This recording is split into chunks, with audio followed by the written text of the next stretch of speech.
Ada begitu banyak buku yang membahas masalah disiplin anak.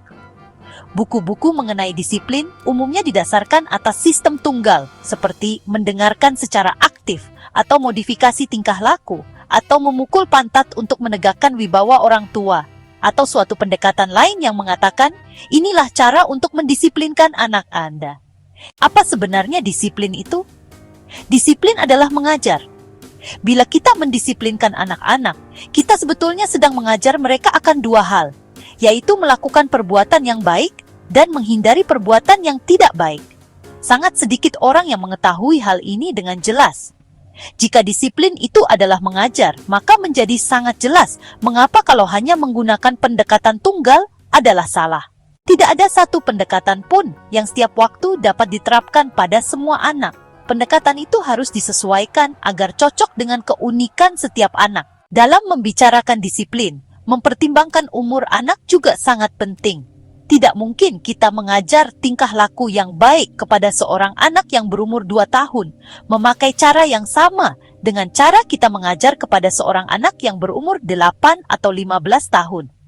Banyak juga ya, teori pendisiplinan yang tidak mempertimbangkan perbedaan yang ada di antara para orang tua. Beberapa orang tua merasa jauh lebih enak menggunakan satu pendekatan untuk mendisiplinkan anak daripada yang lainnya. Suatu cara mungkin cocok bagi Pak Smith, tetapi tidak bagi Pak Jones, karena kepribadian yang dimilikinya atau cara orang tuanya membesarkan dia tidak dapat menggunakan pendekatan itu. Pendekatan itu bertentangan dengan otaknya, dan baginya pendekatan itu pasti tidak akan jalan. Setiap anak itu unik, dilahirkan dengan suatu kombinasi gen dan suatu temperamen biologis yang berbeda dengan anak lain dalam sebuah keluarga, atau sesungguhnya dengan setiap anak dimanapun juga. Kenyataan bahwa beberapa anak lebih mudah atau lebih sulit untuk dididik daripada yang lainnya semata-mata disebabkan oleh temperamen biologis bawaan mereka. Teknik disiplin yang dapat diterapkan dengan mudah pada anak yang gampang dididik mungkin akan gagal secara tragis bila diterapkan pada seorang anak yang sulit dididik. Jadi, kita perlu menemukan kombinasi strategi mendidik anak yang tepat untuk mengajar tingkah laku yang baik kepada setiap anak.